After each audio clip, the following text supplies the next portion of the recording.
আজকে যে বিষয়টা নিয়ে আলোচনা করব সেটা হচ্ছে শক্তির সংরক্ষণ সূত্র, অর্থাৎ মহাবিশ্বে শক্তি কিভাবে ধ্রুবক থাকে আর শক্তি কিভাবে একটা রূপ থেকে অন্য একটা রূপে রূপান্তরিত হয়। ঠিক আছে, দেখো এর আগে আমরা পড়েছি যে পৃথিবীতে মোট 8 রকমের কি শক্তি আছে এবং সেই শক্তির একটা রূপ থেকে অন্য একটা রূপে রূপান্তর কি সম্ভব, মানে একটা রূপ থেকে অন্য একটা রূপে শক্তি কি বিভিন্ন রকমভাবে রূপান্তরিত হতে পারে। দেখো এর আগের যে ক্লাস সেখানে আমরা দেখেছি শক্তির মোট যে প্রকারভেদ সেটা কতটা ছিল, 8টা।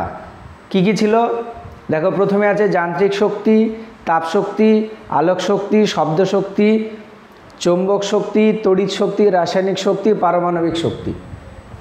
এই যতগুলা শক্তি আছে তারা একটা থেকে অন্য একটা রূপে কি রূপান্তরিত হতে পারে। যেমন দেখো পারমাণবিক শক্তি, সেখান থেকে কি তাপ শক্তিতে রূপান্তর হওয়া সম্ভব। বুঝতে পেরেছো? পারমাণবিক যে শক্তি সেখান থেকে রাসায়নিক শক্তি, তারপরে পারমাণবিক শক্তি সেখান থেকে তড়িৎ শক্তিও কি রূপান্তর সম্ভব। যেমন আমরা জানি পারমাণবিক যে চুল্লি, ঠিক আছে, সেখানে তোমার পারমাণবিক শক্তি সেটা কি হয়, তোমার তড়িৎ শক্তিতে রূপান্তর হয়। তারপরে দেখো তাপ শক্তি আলোক শক্তিতে, আবার আলোক শক্তি তাপ শক্তিতে কি রূপান্তর হওয়া সম্ভব। ঠিক আছে, যান্ত্রিক শক্তি শব্দ শক্তিতে রূপান্তর হওয়া সম্ভব। ঠিক আছে, তারপরে এই যে যান্ত্রিক শক্তি, সেই যান্ত্রিক শক্তিকে আবার তড়িৎ শক্তিতে কি রূপান্তর করা সম্ভব। যেমন ডাইনামা, সেখানে তোমার কি হয়, যান্ত্রিক শক্তি তড়িৎ শক্তিতে রূপান্তরিত হয়। তারপরে আছে মোটর, যেমন জল তোলার যে মোটর, সেখানে কি হয়, তড়িৎ শক্তি থেকে যান্ত্রিক শক্তি থেকে রূপান্তর হয়। ঠিক আছে, যেমন ধরো মোটর চালালে জল ট্যাঙ্কের উপরে জমা হয়, ওই জল যেটা জমে থাকছে সেই জলের মধ্যে অ্যাকচুয়ালি কী হয়, পোটেনশিয়াল এনার্জি বা স্থিতিশক্তি সঞ্চিত থাকে। তাহলে শক্তি একটা রূপ থেকে অন্য একটা কি রূপে রূপান্তর হয়।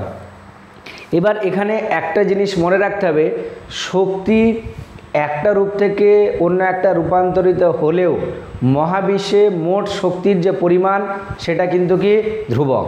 তাহলে এখানে দেখো এটাকেই বলা হচ্ছে কি শক্তির সংরক্ষণ সূত্র। কি, মহাবিশ্বে মোট শক্তির পরিমাণ সেটা কি ধ্রুবক, জাস্ট শক্তির একটা রূপ থেকে অন্য একটা রূপে রূপান্তরিত হবে।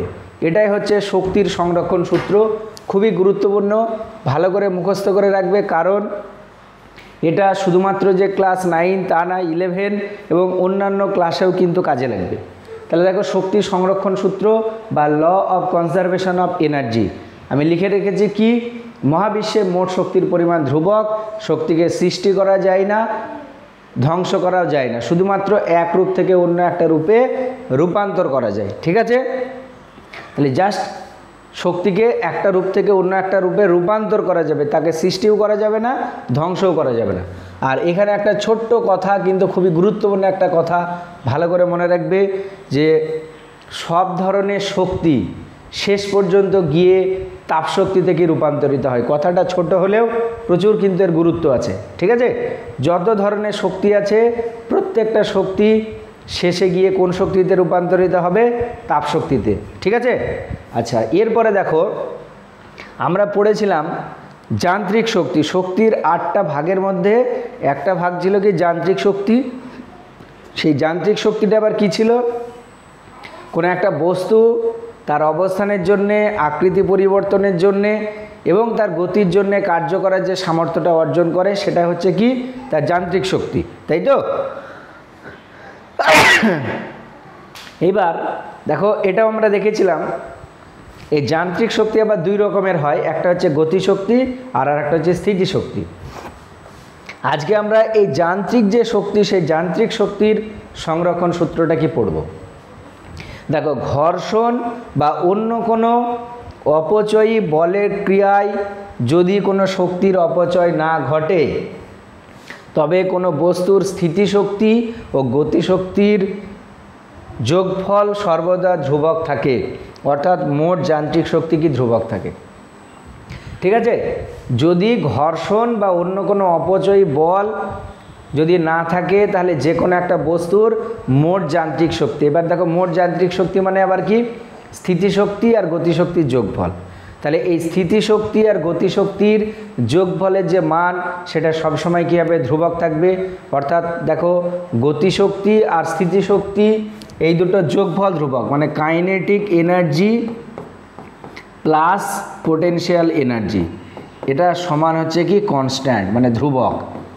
এবার দেখো যদি কাইনেটিক এনার্জি আর পোটেনশিয়াল এনার্জির যোগফলটা ধ্রুবক থাকে, তাহলে দেখো যদি কোনো কেসের ক্ষেত্রে কাইনেটিক এনার্জি বৃদ্ধি পায় তাহলে পোটেনশিয়াল এনার্জি কী হবে, হ্রাস পাবে, মনে রাখবে। আবার যদি পোটেনশিয়াল এনার্জি ইনক্রিজ করে তাহলে কাইনেটিক এনার্জি কী করবে, ডিক্রিজ করবে। এটাই হচ্ছে মেকানিক্যাল এনার্জির কনজারভেশন ল, অর্থাৎ গতিশক্তি আর স্থিতিশক্তির মোট যে পরিমাণ সেটা সবসময় ধ্রুবক। এখানে দেখো কয়েকটা উদাহরণ তোমরা দেখতে পাচ্ছ। এখানে দেখো সোলার আছে, শক্তির সংরক্ষণ সূত্রে সোলার, এখানে কি হয় তোমার দেখো আলোক শক্তি যা তড়িৎ শক্তি থেকে রূপান্তরিত হয়। তারপরে দেখো এখানে একটা আছে একটা দেখো মানে অনেকগুলো ফ্যানের মতো আছে, এই ফ্যানের মতো এইগুলো তোমার বায়ু প্রবাহিত হলে কি সেগুলো ঘোরে, আর এর সঙ্গে নিচে কি করা থাকে, টারবাইন সেট করা থাকে। ওই ফ্যানটা যখন ঘুরবে ওর সঙ্গে সঙ্গে টারবাইনটা ঘুরবে, দিয়ে ওখানে টারবাইন ঘুরলে তোমার তড়িৎ শক্তি কি রূপান্তরিত হবে। তাহলে এখানে দেখো যান্ত্রিক শক্তির তড়িৎ শক্তিতে রূপান্তরের একটা কিন্তু উদাহরণ। এখানে একটা কেস আছে, ভালো করে দেখো, যে একটা গোলাকার বল যার ভর হচ্ছে এম, সে ভি গতিবেগ নিয়ে ধরো এইদিকে গতিশীল, দিয়ে এইভাবে যদি এই দিকে এসে এই স্প্রিংটাতে ধাক্কা খায়, দেখো এই যে বলটা, সেই বলটা একটা সময় কী হয়ে যাবে, স্থির হয়ে যাবে। এবার স্প্রিং যেটা, সেই স্প্রিংটাকে দেখো কিছুটা পরিমাণে কি করে দেবে, সংকুচিত করে দেবে। দেখো এই যে বলটা এইদিকে গতিশীল, তাহলে তার দেখো একটা কি থাকবে, গতিশক্তি থাকবে। সেই গতিশক্তির রাশিমালা কত, এম ভি স্কোয়ার। এবার যখনই এই স্প্রিংটাতে ধাক্কা দেবে তাহলে একটা সময় এর দেখো যে গতিশক্তি বা কাইনেটিক এনার্জি এই জায়গাটায় গিয়ে সেটা কি হয়ে গেল, শূন্য হয়ে গেল, স্থির হয়ে গেল। মানে তার দেখো কাইনেটিক এনার্জি বা গতিশক্তির মান কি, শূন্য। ঠিক আছে, এইবার এই স্প্রিংটা যেটা, সেই স্প্রিংটা দেখো কিছুটা কী হবে, সংকুচিত হবে। স্প্রিংটা সংকুচিত হচ্ছে মানে স্প্রিংয়ের মধ্যে কী হবে, একটা পোটেনশিয়াল এনার্জি বা স্থিতিশক্তি কি সঞ্চিত হবে। তাহলে দেখো স্প্রিংয়ের যে পোটেনশিয়াল এনার্জি সেটা সমান হবে হাফ কে এক্স স্কোয়ার, তাই না। দেখো এর আগে আমরা এটা ক্যালকুলেশন করেছিলাম, স্প্রিংয়ের স্থিতিস্থাপক স্থিতিশক্তি বা ইলাস্টিক পোটেনশিয়াল এনার্জি, তার রাশিমালা কি এইটা। তাহলে দেখো এখানে এই যে গতিশক্তি, সেই গতিশক্তিটা শূন্য হয়ে গেল, কাইনেটিক এনার্জি এটা হয়ে গেল। দেখো প্রথমে স্প্রিংটার দেখো কোনো কাইনেটিক এনার্জি ছিল না, মানে ধাক্কা দেওয়ার আগে। যখন এই বলটা ধাক্কা দিল তখন কী হলো, বলের টোটাল যে কাইনেটিক এনার্জি গতিশক্তি সেটা স্প্রিংয়ের মধ্যে পোটেনশিয়াল এনার্জি বা স্থিতিশক্তিতে কী হয়ে গেল, রূপান্তরিত হয়ে গেল। তাহলে দেখো এখানে গতিশক্তিটা কী ছিল, ম্যাক্সিমাম, ওখানে পোটেনশিয়াল এনার্জিটা কী ছিল, মিনিমাম। তারপরে কি হয়ে গেল, গতিশক্তিটা কি একেবারে এখানে গিয়ে শূন্য হয়ে গেল, কিন্তু পোটেনশিয়াল এনার্জির যে ভ্যালু সেটা কি হয়ে গেল, ম্যাক্সিমাম বা হাফ কে এক্স স্কোয়ার, এটা হয়ে গেল। তাহলে দেখো এখানে কি হলো, গতিশক্তি সেটা স্থিতিশক্তিতে রূপান্তরিত হলো। এখানে এটা কখন সম্ভব হবে, যদি বাইরে থেকে কোনো রকমের ঘর্ষণ বল বা অপচয়ী কোনো বল কাজ না করে। ঠিক আছে, এখানে দুটো সংজ্ঞা আমি পরে বলে দেবো, যেটা খুবই গুরুত্বপূর্ণ। ঠিক আছে, তাহলে এই হচ্ছে যান্ত্রিক শক্তির সংরক্ষণ সূত্র। আচ্ছা, এরপরে একটা খুবই গুরুত্বপূর্ণ প্রমাণ তোমাদের পরীক্ষায় কিন্তু থাকে এই যান্ত্রিক শক্তির সংরক্ষণ নীতির উপর ভিত্তি করেই, সেটা হচ্ছে অভিকর্ষের প্রভাবে পতনশীল বস্তুর মোট যান্ত্রিক শক্তি কি ধ্রুবক। অভিকর্ষের প্রভাবে পতনশীল কোনো বস্তুর মোট যান্ত্রিক শক্তি সেটা কি ধ্রুবক। তাহলে তুমি ধরে নাও উপর থেকে একটা বস্তু কি নিচে পড়ছে, তুমি ধরে নাও এই যে বস্তু এটা, ঠিক আছে, এই বস্তুটা প্রথমে এই অবস্থানে ছিল, আমরা ধরে নিচ্ছি এই অবস্থানটাকে এ, এবং তুমি ধরে নাও এই বস্তুটার যে ভর, সেই ভরটা কত, এম। আর মাটি থেকে বা এই নিচের যে তলটা আছে সেই তল থেকে ওই বস্তুর যে দূরত্ব, সেই দূরত্বটাকে আমরা ধরে নিচ্ছি কত, এইচ। তাহলে দেখো, তাহলে ভূপৃষ্ঠ থেকে একটা বস্তু এইচ উচ্চতায় আছে, ঠিক আছে, মানে হাইস্ট পয়েন্টে। এবার ওই উপর থেকে ওই বস্তুটাকে আমরা কি করছি, ছেড়ে দিচ্ছি, তাহলে ও কী হবে, আস্তে আস্তে নিচের দিকে পড়বে। এবার এটা আমাদেরকে দেখাতে হবে এই অভিকর্ষের প্রভাবে বস্তুটা যখন পড়ছে প্রত্যেকটা বিন্দুতে তার মোট যান্ত্রিক শক্তি অর্থাৎ কাইনেটিক এনার্জি আর পোটেনশিয়াল এনার্জির যে যোগফল সেটা কী হবে, ধ্রুবক হবে, মানে একই হবে। তাহলে দেখো ধরি এম ভরের একটি বস্তু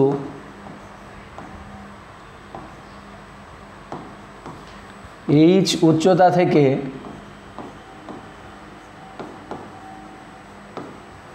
অভিকর্ষ বলের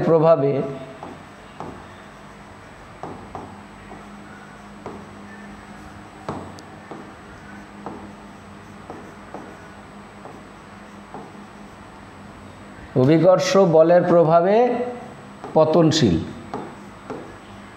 ঠিক আছে, পতনশীল মানে কি, ও অভিকর্ষ বলের প্রভাবে পড়ছে। আচ্ছা, এবার দেখো যখন একেবারে হাইয়েস্ট পয়েন্টে আছে তাহলে সেখানে তার কোনো রকমের কি থাকবে না, গতিবেগ থাকবে না। তাহলে এখানে দেখো এটা লিখছি এ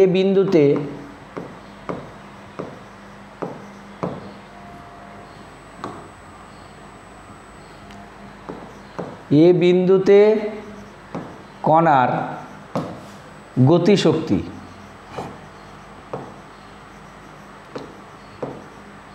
গতিশক্তি বা কাইনেটিক এনার্জি এটা সমান দেখো 1/2 × m × 0² কত হবে 0। যেহেতু হাইয়েস্ট পয়েন্টে আছে তাহলে সেখানে তার যে ভেলোসিটি বা গতিবেগ সেটা কি 0, তাহলে দেখো তার গতিশক্তি কত হবে, 0 হবে। ঠিক একই রকমভাবে এ বিন্দুতে কণার স্থিতিশক্তি বা পোটেনশিয়াল এনার্জি, দেখো পোটেনশিয়াল এনার্জি রাশিমালা এর আগে আমরা পড়েছিলাম। পোটেনশিয়াল এনার্জি হচ্ছে কোনো একটা বস্তুর ভর ইন্টু অভিকর্ষ ত্বরণ ইন্টু মাটি থেকে ও কতটা উচ্চতায় আছে, তাই তো। তাহলে এখানে দেখো বস্তুটার ভর m, অভিকর্ষ ত্বরণ g, আর সে মাটি থেকে কতটা উচ্চতায় আছে, h উচ্চতায়। তাহলে এটা হচ্ছে কি তার স্থিতিশক্তি। এবার দেখো অতএব এ বিন্দুতে মোট শক্তি, মোট যান্ত্রিক শক্তি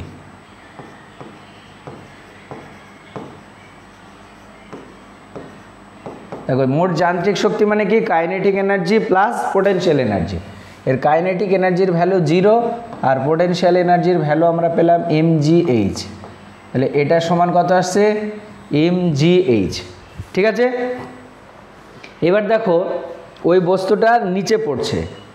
তাহলে তুমি ধরে নাও এই বস্তুটা এবার এখান থেকে এই জায়গাটা থেকে আসলো, এর যে দূরত্ব সেই দূরত্বটাকে আমরা ধরে নিচ্ছি কত, x। তাহলে প্রথমে এ বিন্দুতে ছিল, এ বিন্দু থেকে কোথায় আসলো, বি বিন্দুতে। তাহলে উপর থেকে ও কতটা পরিমাণে নামলো, দেখো x পরিমাণে নামলো। তাহলে এখন তার মাটি থেকে উচ্চতা এটা কত হবে, এখন তার মাটি থেকে উচ্চতা যেটা সেটা দেখো হবে h - x। ঠিক আছে, এবার যেহেতু ও উপর থেকে পড়ছে, দেখো এ বিন্দুতে তার ভেলোসিটি বা গতিবেগ কত ছিল, 0, কিন্তু বি বিন্দুতে দেখো তার গতিবেগ কিন্তু কি 0 হবে না। আমরা ধরে নিচ্ছি বি বিন্দুতে তার যে গতিবেগ সেই গতিবেগটা হচ্ছে কত, v। তাহলে বি বিন্দুতে কণাটার গতিবেগ, সেই গতিবেগটাকে আমরা ধরে নিলাম কত, v। তাহলে দেখো বি বিন্দুতে যেহেতু গতিবেগ আছে তাহলে সেখানে তার কি থাকবে, গতিশক্তি বা কাইনেটিক এনার্জিও থাকবে। আবার যেহেতু মাটি থেকে একটা নির্দিষ্ট উচ্চতায় আছে সেখানে পোটেনশিয়াল এনার্জিও থাকবে। তাহলে এইবার এখানে দেখো আমরা লিখছি বি বিন্দুতে কণার কাইনেটিক এনার্জি একবারে লিখে দিচ্ছি ke। তাহলে এটা সমান কত, 1/2 mv²। ঠিক আছে, বি বিন্দুতে কণার পোটেনশিয়াল এনার্জি এটা সমান দেখা হবে mg ইন্টু h - x।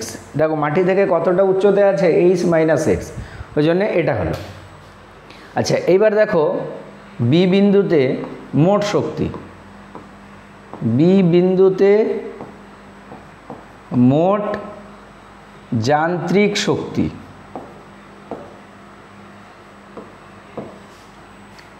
এটাকে আমরা ই ধরে নিচ্ছি। তাহলে মোট যান্ত্রিক শক্তি মানে kinetic energy plus potential energy. তাহলে এটার সমান কত আসছে দেখো, কাইনেটিক এনার্জির ভ্যালু কত, half M V square plus M G into H minus x.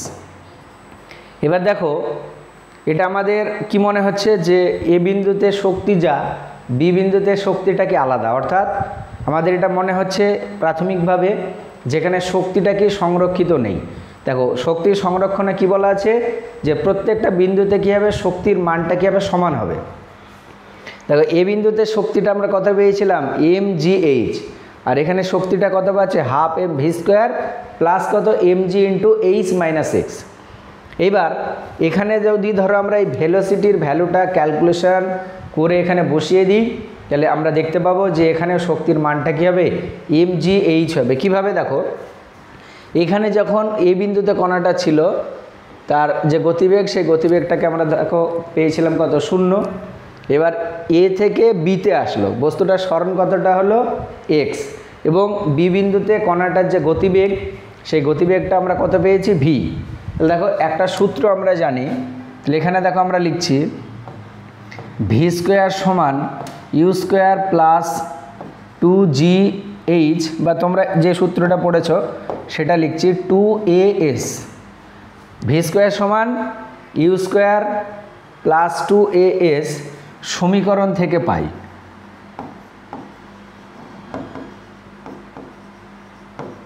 দেখো তাহলে ভিটা হচ্ছে কি অন্তিম গতিবেগ, ইউটা প্রাথমিক গতিবেগ। এই কেসটার ক্ষেত্রে অন্তিম গতিবেগ কত, ভি, প্রাথমিক গতিবেগ দেখো 0 প্লাস 2 ইন্টু এ, যেহেতু অভিকর্ষ ত্বরণের সাহায্যে পড়ছে তাহলে জি, আর কতটা পড়েছে সেটা হচ্ছে এক্স। তাহলে এটা হলো, তাহলে ভি স্কোয়ার সমান দেখো আসবে 2g ইন্টু কত এক্স, এটা গুণ চিহ্ন। হ্যাঁ, এবার ভি স্কোয়ারের ভ্যালুটা এখানে বসিয়ে দেবো, তাহলে কি আসছে 1/2 এম ইন্টু 2gx, আর এটাকে আমরা যদি গুণ করে দিই তাহলে কি পাবো, mgh মাইনাস mgx। আচ্ছা এখানে দেখো এই 2 কেটে গেল, তাহলে কি পড়ে থাকলো mgx, আর এখানেও দেখো mgx আছে, এই টোটালটা কেটে গেল, তাহলে আলটিমেট কি পড়ে থাকছে mgh। তাহলে কি প্রমাণিত হলো যে এ বিন্দুতে শক্তি যা ছিল দেখো বি বিন্দুতে শক্তি কি হলো, তাই হলো। অর্থাৎ এ বিন্দুর মোট যান্ত্রিক শক্তি আর বি বিন্দুর মোট যান্ত্রিক শক্তি কি সমান, অর্থাৎ এই দুটো বিন্দুতে দেখো শক্তি কি আছে, সংরক্ষিত আছে। আচ্ছা এইবার আমরা দেখব কোন বিন্দুতে, এবার ধরো মাটিতে পড়ার ঠিক আগের মুহূর্তে, এ ধরে নাও সি বিন্দুতে উপস্থিত হলো, ঠিক আছে। তাহলে এখানে যদি আমরা শক্তি দেখি ভালো করে দেখো, একেবারে উপর থেকে কি নিচে পড়ে গেল কোন বিন্দুতে, সি বিন্দুতে। দেখো সি বিন্দুতে কণার গতি শক্তি কাইনেটিক এনার্জি, এটা সমান কত, হাফ। আচ্ছা এখানে আমরা ধরে নিচ্ছি সি বিন্দুতে কণাটার যে গতিবেগ, সেই গতিবেগটা কত, ভি ড্যাশ। একেবারে উপর থেকে পড়ছে সি বিন্দুতে, আমরা ধরে নিচ্ছি কণাটার যে গতিবেগ, সেই গতিবেগটা কত, ভি ড্যাশ। তাহলে এটা সমান কি আসছে, half M into V dash তার স্কোয়ার। এবার দেখো সি বিন্দুতে পোটেনশিয়াল এনার্জি, পোটেনশিয়াল এনার্জি দেখো কত হবে, 0 হবে। কেন, কারণ দেখো সে মাটিতে পড়ে গেছে বা পড়ার আগের মুহূর্তে, তাহলে ওর মাটি থেকে উচ্চতাটা কত, 0। তাহলে যেহেতু মাটি থেকে উচ্চতাটা 0, তাহলে তার পোটেনশিয়াল এনার্জির ভ্যালু কত হবে, 0 হবে। অতএব সি বিন্দুতে মোট শক্তি, সি বিন্দুতে মোট শক্তি ই, এটা সমান দেখো কাইনেটিক এনার্জি কত, হাফ এম ভি ড্যাশ তার স্কোয়ার প্লাস কত 0, তাহলে এটা সমান আসছে হাফ এম ভি ড্যাশ তার স্কোয়ার। এবার দেখো সি বিন্দুতে যে শক্তিটা আমরা পাচ্ছি এইটা, এবার আমরা যদি ভি ড্যাশের ভ্যালুটা ক্যালকুলেশন করে বসাই, তাহলে দেখো একেবারে যখন কণাটা উপরে ছিল এ বিন্দুতে থাকাকালীন অবস্থায় কণাটার যে গতিবেগ, সেই গতিবেগটা কত, 0, তারপরে সি বিন্দুতে পড়ার আগের মুহূর্তে গতিবেগ কত ভি ড্যাশ, এবং সে মোট কতটা পরিমাণে নামলো, দেখো এইচ পরিমাণে নামলো। এবার দেখো এই ভি স্কোয়ার সমান ইউ স্কোয়ার প্লাস 2as সমীকরণ থেকে পাই, সমীকরণ থেকে পাই কি পাওয়া যাবে, দেখো ভিটা হচ্ছে কি অন্তিম গতিবেগ, এই কেসটার ক্ষেত্রে অন্তিম গতিবেগের মান কত ভি ড্যাশ, তাহলে ভি ড্যাশের স্কোয়ার। প্রাথমিক গতিবেগ এ বিন্দুতে দেখো সেটা কত 0, 0 বসিয়ে দিলাম, প্লাস 2 ইন্টু জি, আর কতটা পরিমাণে নেমেছে এইচ পরিমাণে। তাহলে দেখো এখান থেকে আলটিমেট ভি স্কোয়ার এটা সমান 2g ইন্টু কত এইচ, এই ভি স্কোয়ারের ভ্যালুটা আমরা বসিয়ে দেবো। তাহলে কি আসছে দেখে নাও, তাহলে দেখো ই এটা সমান হাফ এম ইন্টু ভি স্কোয়ারের ভ্যালু কত 2gh, 2 কেটে দাও, তাহলে আলটিমেট কি আসছে mgh। তাহলে দেখো কোনো একটা বস্তু যদি এরকম অভিকর্ষের প্রভাবে উপর থেকে নিচে পড়ে, তাহলে সেখানে বস্তুটার মোট যান্ত্রিক শক্তি সেটা কী হবে ধ্রুবক থাকবে। খুবই গুরুত্বপূর্ণ একটা কোশ্চেন ক্লাস 9-এর জন্যে, এটা কিন্তু প্রমাণ পরীক্ষায় থাকে। এরকম কোশ্চেন থাকবে যে দেখাও যে অভিকর্ষের প্রভাবে পতনশীল কোনো বস্তুর মোট যান্ত্রিক শক্তি ধ্রুবক। তাহলে স্টেপ বাই স্টেপ আমি দেখো যেভাবে করেছি ঠিক এইভাবেই তোমরা লিখে লিখে করবে। মোটামুটি 3 নাম্বার থাকবে কোশ্চেনটাই, পুরো নাম্বার এইভাবে লিখে লিখে করলে কিন্তু পাবে। তাহলে ভালো করে অবশ্যই এটা একবার দেখবে প্রথমে, দিয়ে না দেখে লিখে লিখে প্র্যাকটিস করবে, ঠিক আছে। এবার এখানে দেখো একটা বস্তু তুমি তাকে নিচ থেকে উপরে তুলে ছেড়ে দিলে, তাহলে সেখানে আমরা দেখতে পাচ্ছি প্রত্যেকটা বিন্দুতে মোট যে শক্তি, সেই মোট শক্তির পরিমাণ কি একই থাকছে। এখানে দেখো আরেকটাও আমরা দেখেছিলাম যে বলের বিরুদ্ধে যদি কোনো কৃতকার্য করা হয়, সেই কৃতকার্যটা বস্তুর মধ্যে কি হয় একটা স্থিতিশক্তি রূপে সঞ্চিত থাকে। যেমন কোনো একটা বস্তুকে ধরো তুমি মেঝে থেকে উপরে তুললে, তাহলে তোমাকে কি করতে হলো একটা কার্য করতে হলো, সেই কার্যটা এই বস্তুর মধ্যে কি স্থিতিশক্তি রূপে সঞ্চিত থাকে। তাহলে এখানে দেখো এই স্থিতিশক্তিটাকে ম্যাক্সিমাম যখনই তুমি ছেড়ে দেবে, দেখো স্থিতিশক্তিটা আস্তে আস্তে কী হবে কমবে, দিয়ে ওর পোটেনশিয়াল কাইনেটিক এনার্জি যেটা সেটা আস্তে আস্তে কী হবে বৃদ্ধি পাবে। অর্থাৎ এখানে যতটা কাজ করা হচ্ছে সেই কার্যটা স্থিতিশক্তি রূপে সঞ্চিত থাকছে, পরে এই স্থিতিশক্তিটাই কি গতিশক্তিতে রূপান্তর হচ্ছে। এবার এখানে একটা দেখো, এখানে যে আমরা কার্যটা করলাম সেই কার্যটা কোন বলের বিরুদ্ধে, মহাকর্ষ বলের বিরুদ্ধে, ঠিক আছে। এবং এই মহাকর্ষ বলের বিরুদ্ধে যখন আমরা কার্য করলাম, এই কার্যটা বস্তুর মধ্যে কি স্থিতিশক্তি রূপে সঞ্চিত থাকলো, ঠিক আছে। এবার এখান থেকে দুটো সংজ্ঞা একটু ভালো করে মনে রাখবে, আমি এটা লিখে দিচ্ছি এখানে। একটা হচ্ছে সংরক্ষী বল, সংরক্ষী বল, আর আরেকটা হচ্ছে তোমার অসংরক্ষী বল, 2 নম্বর। এই দুটো সংজ্ঞা একটু ভালো করে মনে রাখবে, সংরক্ষী আর একটা হচ্ছে অসংরক্ষী বল। দেখো সংরক্ষী বল হচ্ছে যে বলের বিরুদ্ধে কৃতকার্য করলে সেই কৃতকার্যটা বস্তুর মধ্যে স্থিতিশক্তিরূপে সঞ্চিত হবে বা সঞ্চিত হয়, সেই বলটাকে বলা হচ্ছে কি সংরক্ষী বল। যেমন উদাহরণ হচ্ছে মহাকর্ষ বল, চুম্বক বল, তড়িৎ বল, এগুলো হচ্ছে সব তোমার কি সংরক্ষী বল। কারণ এই সমস্ত বলের বিরুদ্ধে যদি আমরা কৃতকার্য করি, সেই কৃতকার্যটা বস্তুর মধ্যে কী হবে স্থিতিশক্তিরূপে সঞ্চিত থাকবে। দেখো মহাকর্ষ বলের বিরুদ্ধে যদি তুমি একটা কৃতকার্য করো, সেই কৃতকার্যটা বস্তুর মধ্যে মানে স্থিতিশক্তিরূপে কি সঞ্চিত থাকবে, পরে ওই স্থিতিশক্তিটাকে গতিশক্তিতে রূপান্তরিত হবে, তুললে ছেড়ে দাও দেখো আগের অবস্থানে ফিরে আসবে, ঠিক আছে। তাহলে তখন এটা হচ্ছে কি সংরক্ষী বল। তাহলে লিখে দিচ্ছি, যে বলের বিরুদ্ধে কার্য করলে সেই কার্য বস্তুর মধ্যে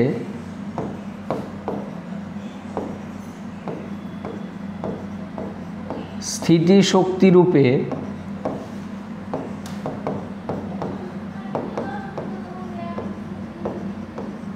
সঞ্চিত থাকে,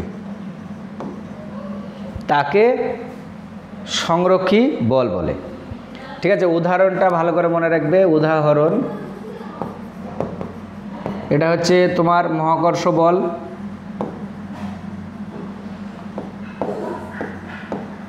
তারপরে চুম্বক বল,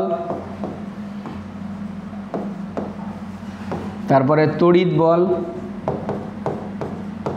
এগুলো হচ্ছে কি সব সংরক্ষী বল। আর অসংরক্ষী বল হচ্ছে যে বলের, আচ্ছা এখানে একটা কথা লিখতে হবে, যে বলের বিরুদ্ধে।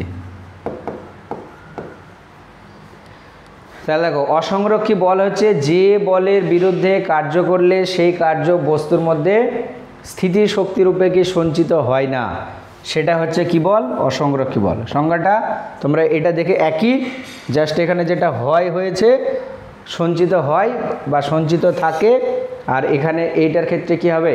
সঞ্চিত থাকে না। ঠিক আছে, তাহলে অসংরক্ষী বলের একটা উদাহরণ হচ্ছে কি বল? ঘর্ষণ বল। দেখো ভালো করে, এখানে ধরে নাও কোনো মেঝের উপরে তুমি এরকম ধরো, এটা একটা কোনো অনুভূমিক তল আছে, এই তলের উপরে তুমি এরকম একটা বস্তু আছে, সেই বস্তুটাকে এই অবস্থান থেকে এই অবস্থানে একটা বল প্রয়োগ করে নিয়ে যাও। তাহলে ভালো করে দেখো, এখান থেকে এখানে নিয়ে গেলে তুমি একটা কার্য করলে, তুমি যেহেতু বল প্রযুক্ত হয়েছে আবার সরণও হয়েছে, তাহলে এখানে কি কার্য হয়েছে? দেখো, এই বস্তুটাকে যদি ছেড়ে দেওয়া হয় তাহলে এ কি নিজে থেকে আগের অবস্থানে আসবে? দেখো আসবে না। যেহেতু আগের অবস্থানে ফিরে আসছে না, তাহলে যতটা পরিমাণ আমরা কার্য করলাম সেই কার্যটাও কিন্তু ওই বস্তুর মধ্যে স্থিতিশক্তিরূপে কি সঞ্চিত হয়নি। ঠিক আছে, তাহলে ওই জন্যে এই ধরনের বলকে বলা হবে কি? অসংরক্ষী বল।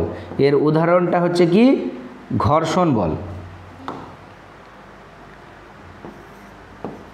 তাহলে ভালো করে সংরক্ষী বল আর অসংরক্ষী বল এটা মনে রাখবে। তাহলে ঘর্ষণ বল হচ্ছে কি? একটা অসংরক্ষী বল, কারণ এই বলের বিরুদ্ধে যদি কোনো কৃতকার্য করা হয় সেই কৃতকার্যটা বস্তুর মধ্যে স্থিতিশক্তিরূপে সঞ্চিত হয় না। যেমন ধরো এখানে তুললাম, ছেড়ে দিলে ও নিজে থেকে আগের অবস্থানে ফিরে আসলো। ফিরে আসার জন্য দেখো তোমাকে কোনো রকমের কি কার্য করতে হবে না, কিন্তু এই বস্তুটাকে তুমি এখানে নিয়ে গেলে কার্য করতে হলো। আবার যদি তুমি ওকে আগের অবস্থানে নিয়ে যাও, সেখানেও তোমাকে কি করতে হবে? কার্য করতে হবে। এই কার্যটা বস্তুর মধ্যে স্থিতিশক্তিরূপে কি হবে না? সঞ্চিত হবে না। ওই জন্য এটা হচ্ছে কি বল? অসংরক্ষী বল। আচ্ছা, এবার এই যে শক্তি সংরক্ষণ সূত্র আমরা পড়লাম, এখান থেকে ছোট্ট আমরা একটা অঙ্ক দেখব, সেই অঙ্কটা একটু ভালো করে মনোযোগ দিয়ে দেখো। কি বলেছে? একটি 2 কেজি ভরের বস্তু 40 সেন্টিমিটার উচ্চতা থেকে একটি স্প্রিংয়ের উপর পড়ল, যার বল ধ্রুবক 1960 নিউটন পার মিটার। স্প্রিংটা কতটা সংকুচিত হবে? ভালো করে দেখো, এখানে কি করা হয়েছে? একটা স্প্রিংয়ের উপরে একটা বস্তুকে ফেলা হচ্ছে। তুমি ধরে নাও এটা একটা অনুভূমিক তল, এই অনুভূমিক তলের এখানে কি আছে? একটা স্প্রিং আছে ধরে নাও। তাহলে এখানে এরকম একটা স্প্রিং আছে। ঠিক আছে, এবার একটা বস্তু দেখো কতটা উচ্চতা থেকে পড়েছে, সেই উচ্চতাটা বলে দিয়েছে 40 সেন্টিমিটার। ঠিক আছে, এটার সমান দেখো 0.4 মিটার। 40 সেন্টিমিটার উচ্চতা থেকে একটা বস্তু এই স্প্রিংয়ের উপরে কি পড়ছে। তাহলে এই বস্তুটা যদি স্প্রিংয়ের উপরে পড়ে, তাহলে দেখো ওই স্প্রিংটা কী হবে? কিছুটা সংকুচিত হবে। তাহলে কতটা সংকুচিত হচ্ছে সেটা কি করতে হবে? ক্যালকুলেশন করতে হবে। তাহলে এখানে ভালো করে দেখো, যখন ওই বস্তুটা উপরে ছিল তখন তার মধ্যে কি একটা স্থিতিশক্তি কি সঞ্চিত ছিল। তাহলে এই বস্তুটা দেখো মাটি থেকে কতটা উচ্চতায় আছে? 40 সেন্টিমিটার। তাহলে এর মধ্যে দেখো সঞ্চিত স্থিতিশক্তি, এটা আমরা লিখছি 2 কেজি ভরের বস্তুর মধ্যে সঞ্চিত স্থিতিশক্তি।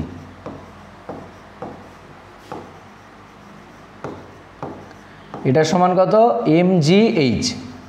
তাহলে দেখো m এর ভ্যালু 2, g এর ভ্যালু কত? 9.8, আর h এর ভ্যালু কত? 0.4। তাহলে এটা হচ্ছে ওই বস্তুর মধ্যে সঞ্চিত স্থিতিশক্তি, এত কী হবে? জুল হবে। ঠিক আছে, এবার ও যখন পড়ছে স্প্রিংয়ের উপরে, স্প্রিংটা সংকুচিত হচ্ছে। এবার ওখানে দেখো ওই যে বস্তুটা আছে সেই বস্তুটার যে পোটেনশিয়াল এনার্জি সেটা কী হয়ে গেল, শূন্য হয়ে গেল। এবার ওর পোটেনশিয়াল এনার্জিটা মানে ওর ভিতরে যে শক্তিটা আছে স্থিতিশক্তি, যেটাকে বলা হচ্ছে মহাকর্ষীয় স্থিতিশক্তি, সেটা স্প্রিংয়ের স্থিতিস্থাপক স্থিতিশক্তিতে কী হয়ে যাবে, রূপান্তরিত হয়ে যাবে। এবার দেখো ধরি স্প্রিংটি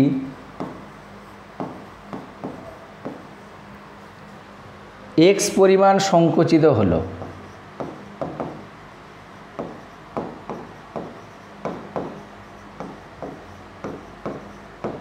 তাহলে স্প্রিংটা কতটা সংকুচিত হলো, এক্স পরিমাণে। তাহলে অতএব স্প্রিংয়ের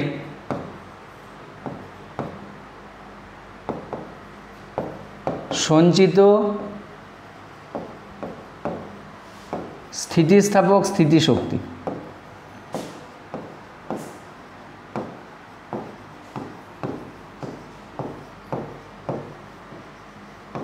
এটার সমান কত আসবে, হাফ কে এক্স স্কোয়ার। এটা এর আগে আমরা দেখেছি রাশিমালা। তাহলে ওর স্থিতিশক্তিটা কি হবে, ওর যেটা গ্র্যাভিটেশনাল পোটেনশিয়াল এনার্জি বা মহাকর্ষীয় স্থিতিশক্তি আছে সেটা এর স্থিতিস্থাপক স্থিতিশক্তিতে কী হয়ে যাবে, রূপান্তরিত হয়ে যাবে। এবার দেখো অতএব শক্তির সংরক্ষণ সূত্রানুসারে, শক্তির সংরক্ষণ সূত্রানুসারে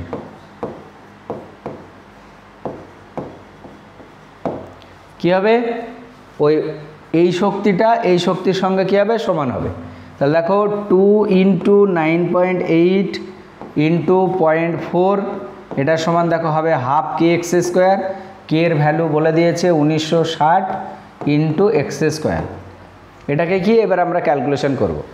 তাহলে দেখো কি আছে, তাহলে এক্স স্কোয়ার সমান যদি আমরা দেখি তাহলে 2 × 9.8 × 0.4, আর এই 2টা উপরে চলে গেল আর নিচে কত 1960। আচ্ছা এইবার দেখো কি আছে, এখানে 0 আছে, এখানে 0 কেটে দাও। তাহলে এখানে দেখো 2টো 10 মানে একেবারে 100 করে দিলাম। এবার কাটো, দেখো এটাকে যদি কাটা হয় তাহলে কত হবে, 4 আর 100কে কাটলে কত 25, ঠিক আছে। আচ্ছা এখানে দেখো 98 আছে, তাহলে এই 98 তাকে যদি তুমি 2 দিয়ে গুণ করো তাহলে দেখো কত হবে, 98কে 2 দিয়ে গুণ করলে হয় 196। তাহলে এইটা কাটলে দেখো আলটিমেট কত হবে 20, ঠিক আছে। তাহলে এইটা তুমি যদি কাটো তাহলে কত আসছে, এটা 10, এটাকে কাটলে দেখো কত আসবে 5। তাহলে এক্স স্কোয়ার এটা সমান এটা আসছে, তাহলে দেখো এক্স স্কোয়ার এটা সমান নিচে আসছে 1/5 × 25, ঠিক আছে। দেখে নাও ভালো করে। আচ্ছা এক্স সমান তাহলে কত আসবে 1/√। আচ্ছা এখানে দেখো 25 আছে, 25টাকে যদি তুমি রুটের মধ্যে থেকে বার করো তাহলে এটা 5 আর এটা দেখো √5। তাহলে এটাই হচ্ছে এক্সের মান, অর্থাৎ স্প্রিংটা এতটা পরিমাণে কী হবে, সংকুচিত হবে। তাহলে এইরকম টাইপের প্রবলেম ভালো করে মনে রাখবে যে আবার ধরো এরকমও বলে দিতে পারে কোনো একটা বস্তু উপর থেকে পড়ছে, তাহলে একটা নির্দিষ্ট বিন্দুতে আসলে তার গতিশক্তি কত হবে, ঠিক আছে। তাহলে এ হলো শক্তির সংরক্ষণ রিলেটেড যে একটা ছোট্ট প্রবলেম সেটা। এর পরের ভিডিও এই কার্যক্ষমতা শক্তি চ্যাপ্টারের যে অনুশীলনীতে কোশ্চেনগুলো আছে সেখানে বিভিন্ন অঙ্ক, তারপরে দেখবে ওখানে শূন্যস্থান পূরণ, এক কথায় উত্তর, এমসিকিউ যতগুলো আছে নেক্সট ভিডিওতে আমি সেইগুলো নিয়ে আলোচনা করব, অর্থাৎ প্রশ্ন উত্তর কার্যক্ষমতা শক্তি চ্যাপ্টারের। আর এই কার্যক্ষমতা শক্তি চ্যাপ্টারের অনুশীলনের কোশ্চেনগুলো আলোচনা করার আগে তোমাদেরকে আমি বলবো, যারা থিওরির আগের ভিডিওগুলো দেখোনি অবশ্যই সেই ভিডিওগুলো দেখবে, নাহলে কিন্তু ওই কোশ্চেন উত্তর কিভাবে আসতে বুঝতে পারবে না, ঠিক আছে। আর তোমাদের পরিচিত যারা আছে তাদের সঙ্গে বেশি বেশি করে ভিডিওটা শেয়ার করে রাখবে, আর অবশ্যই আমার চ্যানেলটাকে সাবস্ক্রাইব করে রাখবে, কারণ এরপরে যখন ওই সমাধানের ভিডিওটা দেব তোমাদের কাছে নোটিফিকেশান চলে যাবে যদি সাবস্ক্রাইব করে রাখো।